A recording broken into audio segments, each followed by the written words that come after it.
Je, nina hatia kulala na rafiki yangu wakati nimeolewa? Nikisema kulala, ninamaanisha kulala tu usingizi pamoja. Mimi na mume wangu tumeoana kwa miaka 7 na tumekuwa pamoja kwa miaka 11. Tumekuwa na furaha kila wakati na nimempenda mume wangu na kila chochote kilicho ndani yangu. Lakini hivi punde amekuwa akilalamika kuhusu jinsi ninatumia blanketi nyingi na yeye anapata baridi, au ninamkumbatia sana, au ninatumia pilo nyingi, au ninaenda kulala mapema sana, au ninaenda kulala kuchelewa sana, na mambo mengi kama hayo.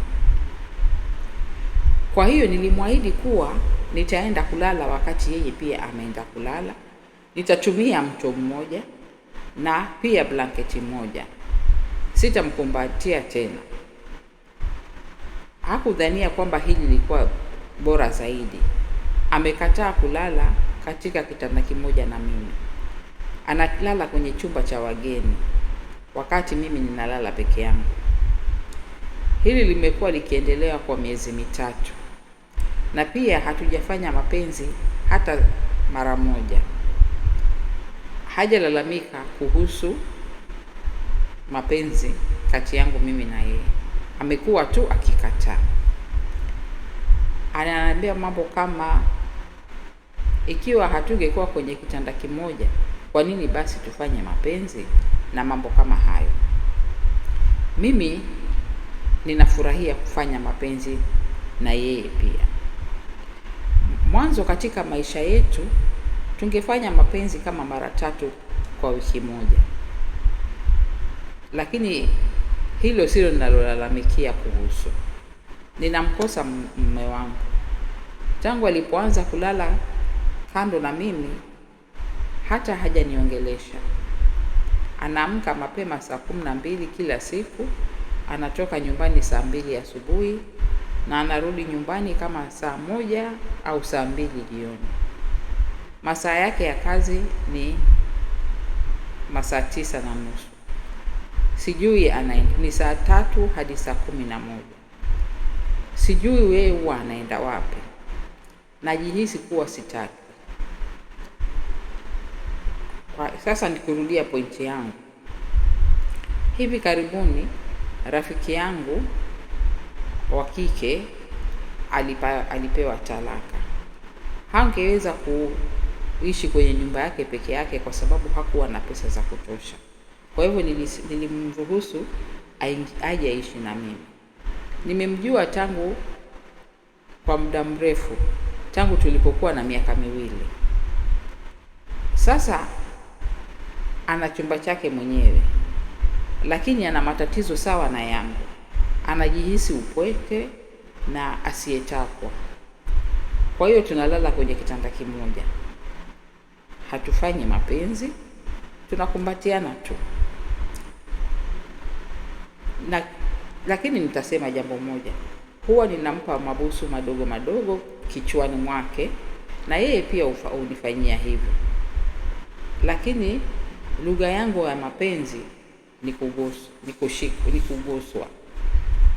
Kwa hivyo ikiwa siwezi kumgusa mume wangu, nitahitaji mtu mwingine wa kumbusu.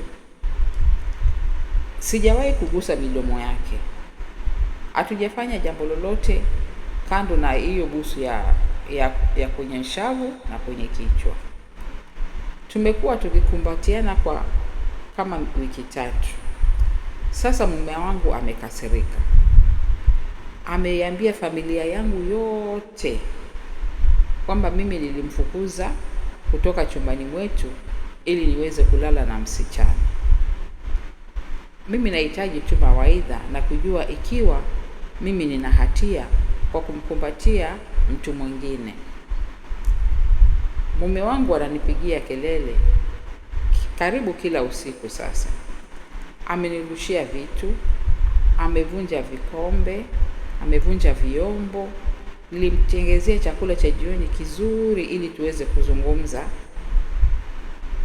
lakini alichukua ile sahani na kuitupa chini, akipachafua sana mahali pale. Ndiyo ananilipia mambo yote. Rafiki yangu halipii chochote. Yeye anakaa tu kwetu kwa sababu anajisikia mpekwe sana. Familia yangu sasa inanichukia yote. Familia yake iko tu na mmoja ambaye ni rafiki yangu, na kikweli yeye tu hatoshi. Ninajihisi kwamba nimepotea na sipendwi. Mume wangu ananiita kahaba ambaye hajui kuweka mikono yake kando na wanaume na suruali za wanawake.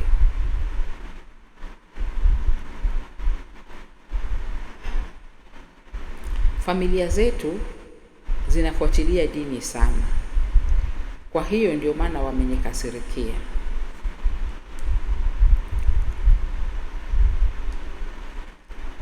Nitaweka sasisho hapa. Akaunti hii siyo yangu. Amefika tu nyumbani sasa, ninataka kujaribu kuongea na yeye. Baada ya maongezi yetu, tumekuwa na mazungumzo kwa kama muda wa saa moja. Nililia na yeye alilia kidogo pia. Tunapendana na tunataka kuishi pamoja. Nilisoma mahali kwamba huenda akawa na tatizo la upungufu wa nguvu za kiume. Kwa hiyo nikajadili hili na yeye. Nikasema kwamba kweli nilimbusu rafiki yangu kichwani na kwenye mashavu. Hapo alikasirika kidogo, lakini alikubali kwamba alifanya mapenzi na mtu mwingine pia. Tuliamua kwamba tutaenda kupata ushauri au talaka ndio itafaa zaidi kati yetu. Asanteni nyote kwa mawaidha yenu, na pia tutakuwa tukilala pamoja kwenye chumba kimoja tena. Mimi na rafiki yangu na mume wangu tunafikiria kuhusu kuanza kufanya hili tena. Nahisi vibaya sana. Sababu ambayo ilikuwa inamfanya aje nyumbani kuchelewa ni kwa sababu alikuwa analewa ili kusahau kwamba alikuwa anatembea na mwanamke mwingine. Amesema anaenda kunipikia kesho chakula cha jioni. Asanteni nyote kwa mawaidha yenu ambayo ilinifanya nizungumze naye. Nahisi vizuri sasa. Rafiki yangu amekasirika. Sitamruhusu alale na mimi tena. Kwa hiyo anahama. Nadhani kwamba alikuwa na hisia fulani juu yangu. Sina uhakika nifanye nini kumhusu. Nimepoteza rafiki yangu, lakini huenda nikawa nimempata mume wangu tena. Sijui nifanye nini kwa hakika. Baada ya muda kidogo, mwandishi alirudi kusema sasa nimeanza kutafuta ushauri na wakili wa talaka. Kwa kila mmoja aliyesema kwamba sikulala na mtu mwingine wala sikukosa uaminifu kwa mume wangu, kuna watu wengine pia wengi wanasema kwamba nilikosa uaminifu. Sijui ipi ni kweli, lakini ninaenda tu kufikiria kwamba pengine nilikosa uaminifu. Nimeifikia familia yangu na wakaniambia kwamba nilikuwa nina kosa uaminifu kwa mume wangu. Wanajua kwamba sikufanya mapenzi na yule msichana, lakini bado wanaita kwamba ni kukosa uaminifu. Sasa nauliza ushauri wenu, munisaidie ndugu zangu. Rachimo alimjibu akasema, mtalaka wangu alinifanyia hivi. Tulikuwa pamoja kwa miaka 8 na ghafla bimvo akaanza kucheta kuhusu mambo madogo. Akasema kwamba anataka nafasi. Kwa hiyo nikalala ofisini. kwenye kiti ambacho kilikuwa kando ya meza yangu, wakati nikamwachia kitanda chote kikubwa yeye. Hicho kiliendelea kwa miezi miwili. Kumbe alikuwa ana mwanamke mwingine wakati huu wote. Akasema, akanishtaki kwamba mimi ndio nilikuwa si mwaminifu kwake, ambayo inaonyesha kwamba ni tabia ile yake ndiyo alikuwa ananibandikiza mimi. Toka katika uhusiano huo, Damnoli akamwambia, alama kubwa mbaya zaidi wakati aliposema hapana kwa kufanya mapenzi, kwa sababu unalala, kwa sababu hamlali kwenye kitanda kimoja. Hiyo hata haimaanishi kitu. Ulijaribu kurekebisha jinsi unavyolala ili umpendeze, lakini haikumpendeza. Pengine anajaribu kusukuma ili utake kumwacha, kwa sababu ni amekuwa muoga sana kulifanya hilo yeye mwenyewe, na yeye pia huenda tayari ameshatoka kwenye uhusiano huu kiakili. Pengine anashuku kuwa ukilala kwenye kitanda kimoja na rafiki yako, anafikiria vile wewe umekuwa zaidi kwa rafiki yako, kama vile yeye anavyofanya na mwanamke mwingine, ili akugeuze kwamba wewe ndio uwe mtu mbaya, na kichwani mwake ajipumbaze kwamba anachokifanya ni sawa. Kuna kitu makosa hapa, lakini hana hamu ya kutengeneza hali ya uhusiano wenu. Jitayarishe kuhama. Anza kupanga jinsi utakapojipanga na kifedha na kihisia kuishi peke yako. Perfect Molasses alisema, nilikuja tu kusema hili, lakini inaonekana kwamba alikuwa anatafuta visababu za kukutoa chumbani mwake, kwenye chumba cha kulala, ili kuepuka kuwa na wewe.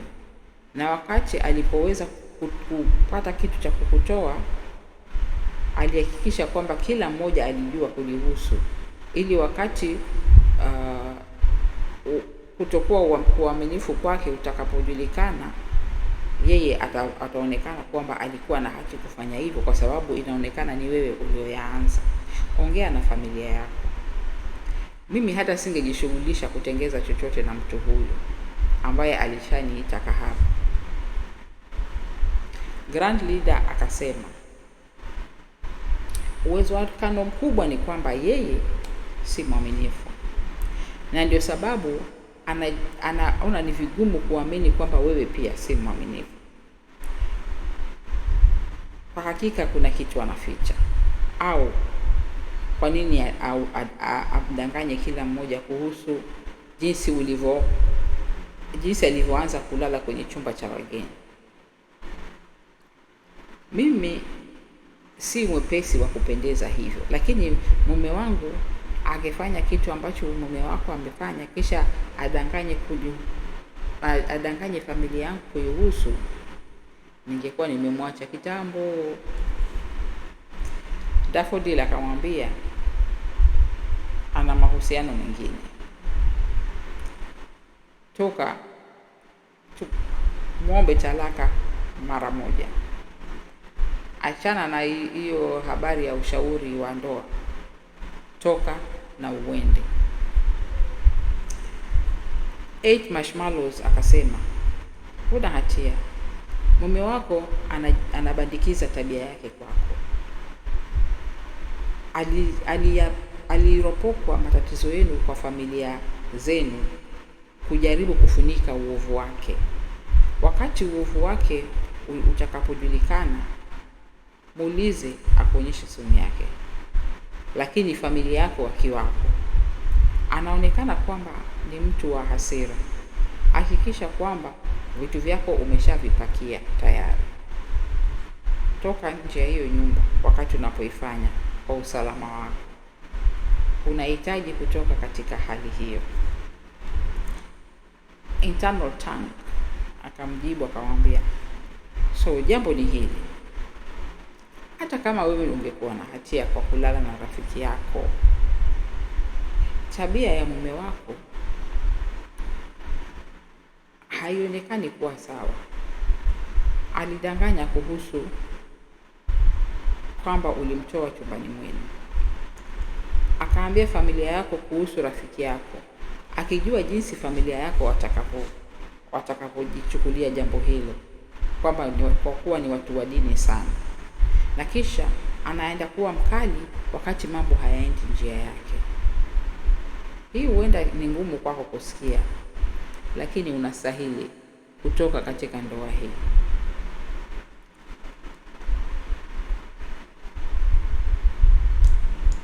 Je, wewe unaonaje? Ana makosa? Alifanya kosa kubwa sana kulala na rafiki yake kwenye kitanda kimoja wakati mume wake alikuwepo. Hata kama kulala huku kulikuwa ni kulala tu usingizi, hakukuwa na mengine yaliyotokea. Changia pia wewe kuhusu maoni yako.